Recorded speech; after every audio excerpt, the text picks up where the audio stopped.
Imaginez un homme qui a vécu 40 ans dans le silence, dans un manoir somptueux, entouré de richesses inimaginables, mais complètement isolé du monde. Un milliardaire brillant, pourtant prisonnier d'un secret qu'il croyait connaître, jusqu'au jour où une voix change tout. Dans cette vidéo, vous allez découvrir l'histoire incroyable de Daniel Wilson, un homme sourd, manipulé par celui qu'il considérait comme son protecteur, et la femme qui va bouleverser sa vie. Entre trahison, révélation et renaissance, c'est un voyage dans le pouvoir, la vérité et le courage de se réinventer. Restez jusqu'au bout, car ce que vous allez entendre pourrait vous faire remettre en question tout ce que vous pensiez savoir sur le silence, la confiance et la liberté. Daniel Wilson est l'un des milliardaires les plus puissants du pays, vivant dans un manoir majestueux perché sur une colline, entouré de colonnes de marbre et de jardins parfaitement entretenus, silencieux comme un tombeau. Pourtant, malgré son immense empire dans l'immobilier, la technologie et les investissements, presque personne ne l'a jamais entendu parler, car Daniel est né totalement sourd. Depuis sa naissance, le silence a façonné toute son existence. Pendant près de 40 ans, il a vécu derrière de lourdes grilles, communiquant uniquement par des notes écrites et à travers un seul homme, James Taylor, son majordome, présent à ses côtés depuis l'enfance.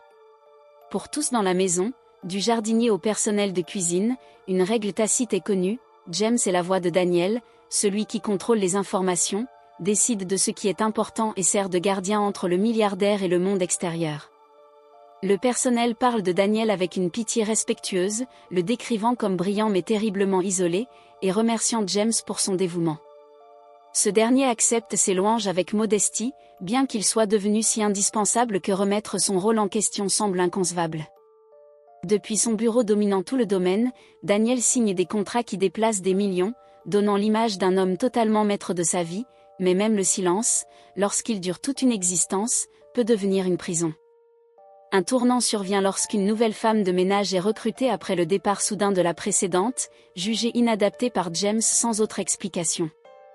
Rebecca Brown arrive avec une énergie différente, calme, chaleureuse et confiante, elle traite Daniel avec naturel, lui parle comme à n'importe qui et observe les détails que les autres ignorent. Peu à peu, par de simples gestes, des notes bienveillantes et son désir sincère de communiquer, elle fissure le mur invisible qui entourait Daniel depuis des décennies. Elle apprend même la langue des signes par elle-même, convaincue que chacun mérite d'être compris.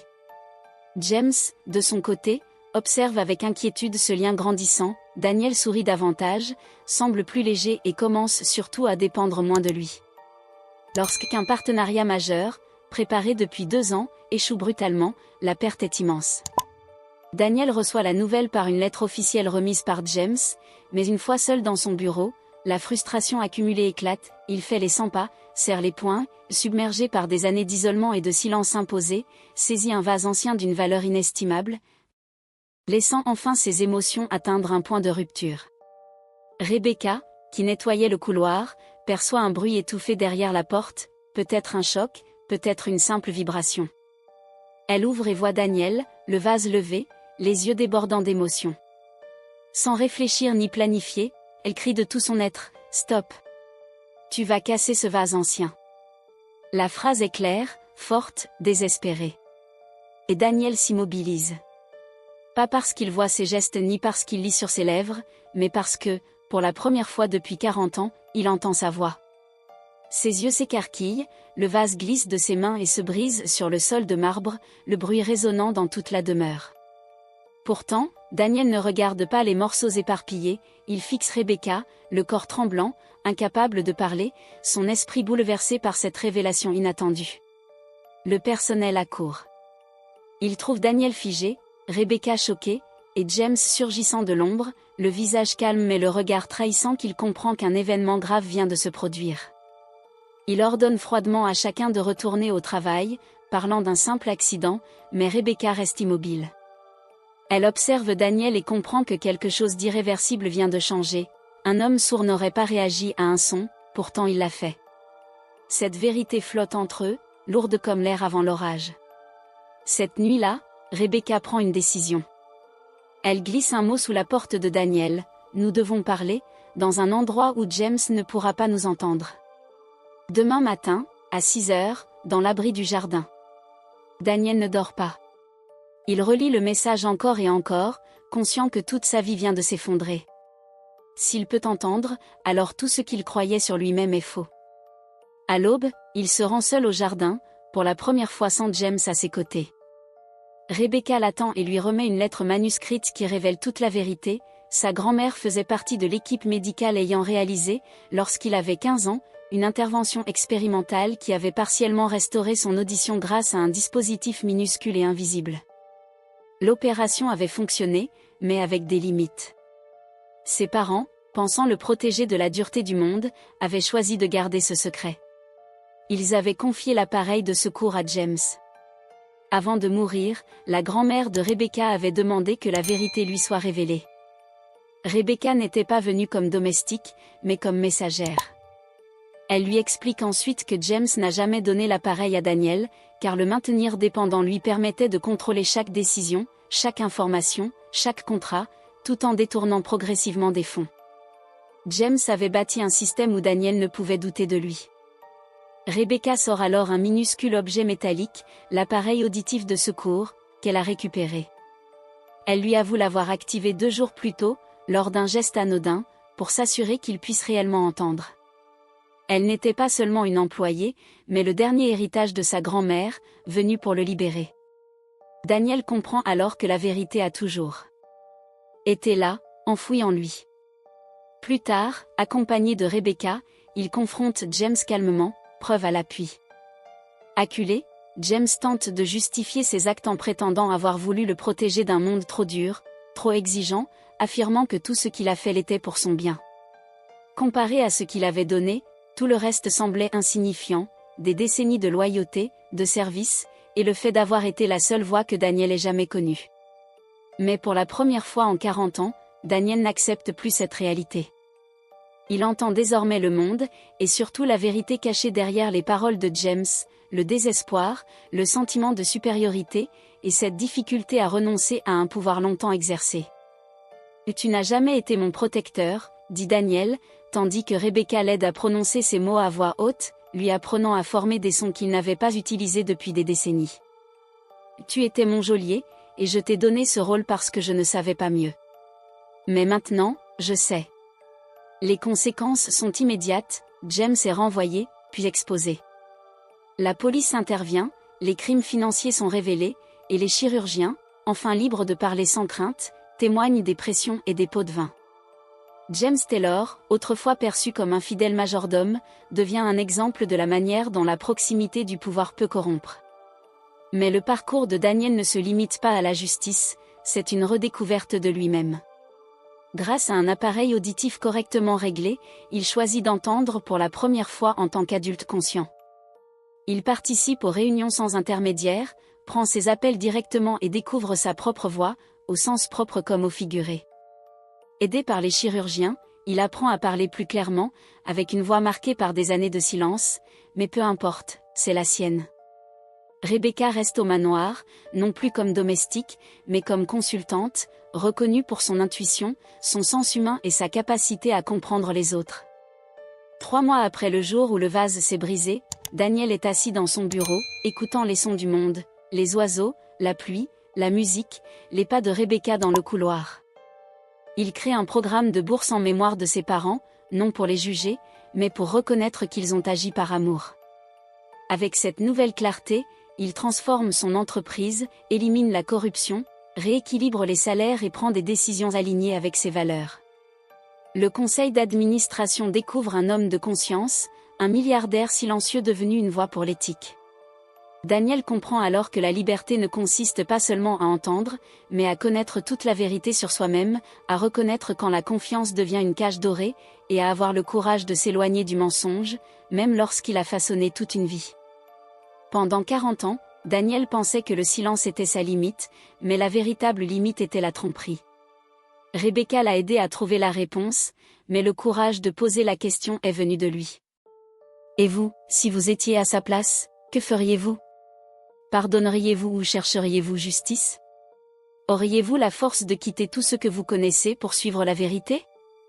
Partagez votre avis dans les commentaires, racontez votre histoire, aimez cette vidéo, partagez-la avec ceux qui en ont besoin et abonnez-vous pour découvrir chaque jour des histoires fortes et inspirantes. Merci de faire partie de cette communauté, et à très bientôt pour la prochaine histoire. Après ces événements bouleversants, le manoir qui avait été une prison silencieuse pendant 40 ans s'anime désormais d'une énergie nouvelle. Daniel ne dort plus avec la peur du contrôle de James, mais avec la curiosité et l'envie de redécouvrir chaque son, chaque voix, chaque vibration de son domaine. La demeure, autrefois silencieuse comme un tombeau, devient un lieu de vie, où les rires et les conversations résonnent enfin sans intermédiaire. Les premiers jours sont étranges. Chaque bruit devient une découverte, le bruissement des feuilles dans les jardins, le clapotis discret de la fontaine, les craquements du parquet sous ses pas. Daniel se surprend à tendre l'oreille pour écouter le vent jouer avec les branches, pour entendre les oiseaux chanter à différents moments de la journée, pour reconnaître les voix du personnel qui s'échangent des mots sans qu'il n'ait besoin de notes ou de gestes. Il réalise combien il a manqué cette dimension du monde. Rebecca, fidèle à son rôle, devient sa guide dans ce nouvel univers sonore. Chaque matin, elle l'accompagne dans des exercices pour améliorer son audition, pour apprendre à reconnaître les sons, à localiser les voix dans l'espace et à discerner les nuances de tonalité. Mais elle n'est plus seulement un guide technique, elle est devenue un lien humain qui permet à Daniel de renouer avec l'émotion, la spontanéité et la confiance. Leurs échanges vont au-delà des mots.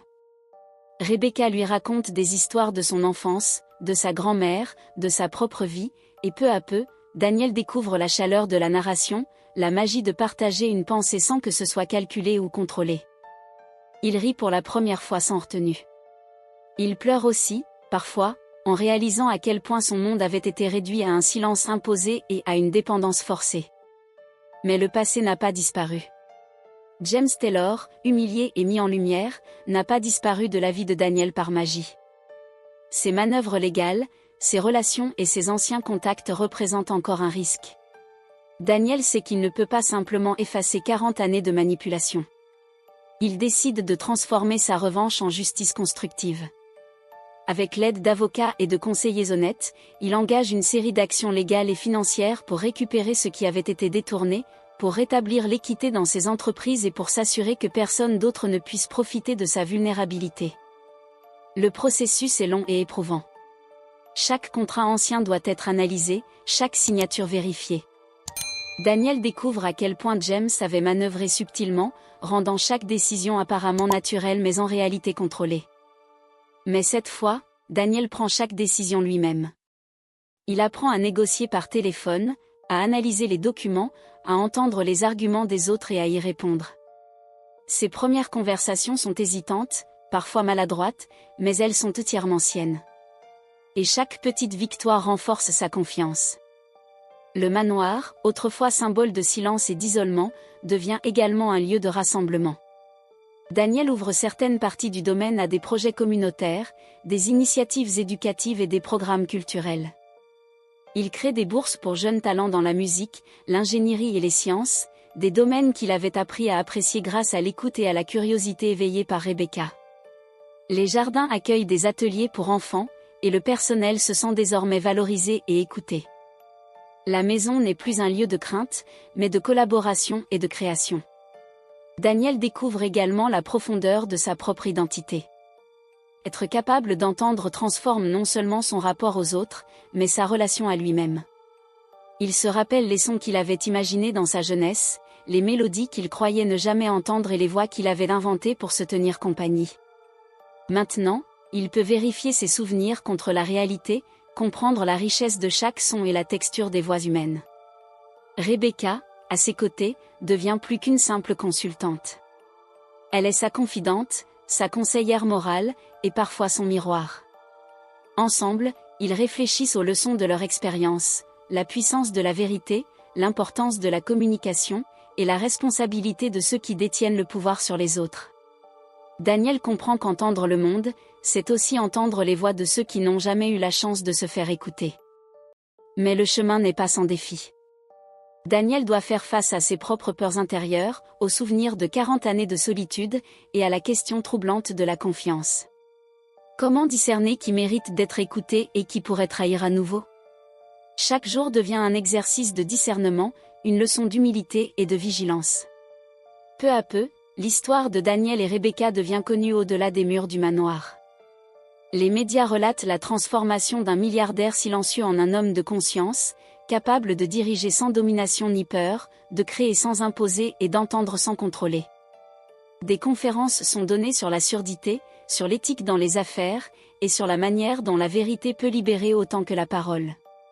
Daniel devient un symbole d'espoir pour ceux qui se sentent isolés, pour ceux qui pensent que le silence est une limitation. À l'intérieur, Daniel continue d'explorer le monde sonore. Il apprend à jouer du piano, à écouter les symphonies et à apprécier les subtilités de la musique classique et moderne. Chaque note devient une petite victoire sur les années perdues, chaque mélodie une célébration de sa liberté retrouvée. Ses émotions, autrefois contenues, s'expriment pleinement, il rit, il pleure, il s'émerveille. Et pour la première fois, il comprend que le monde ne se limite pas aux contrats et aux possessions, mais aux expériences, aux relations et aux vérités partagées. Et tandis que la vie au manoir continue, un nouveau chapitre s'ouvre. Daniel, autrefois silencieux et isolé, apprend à écouter non seulement le monde extérieur, mais aussi son propre cœur. Rebecca reste à ses côtés, non comme une domestique, mais comme partenaire dans cette aventure humaine, montrant que le courage n'est pas seulement dans l'action, mais dans la capacité à faire confiance, à se révéler et à accueillir la vérité. Le manoir, jadis symbole de contrôle et de silence, devient un phare de transformation. Les habitants du domaine, inspirés par la nouvelle ère instaurée par Daniel, commencent à raconter leurs propres histoires, à se libérer de contraintes invisibles et à célébrer la force de la vérité. Et Daniel, assis dans son bureau au petit matin, écoute les sons du monde et sait enfin que la véritable liberté ne réside pas simplement dans l'ouïe, mais dans la capacité de discerner, de pardonner et de construire un avenir éclairé par la conscience et l'authenticité. Alors que le soleil se lève sur le manoir, Daniel murmure à Rebecca, ces mots sortant pour la première fois depuis des décennies, « Merci, de m'avoir montré que le silence n'était jamais une fin. » Et elle, avec un sourire, répond, « Ce n'était jamais seulement mon rôle, c'était le tien de trouver la force de l'entendre. »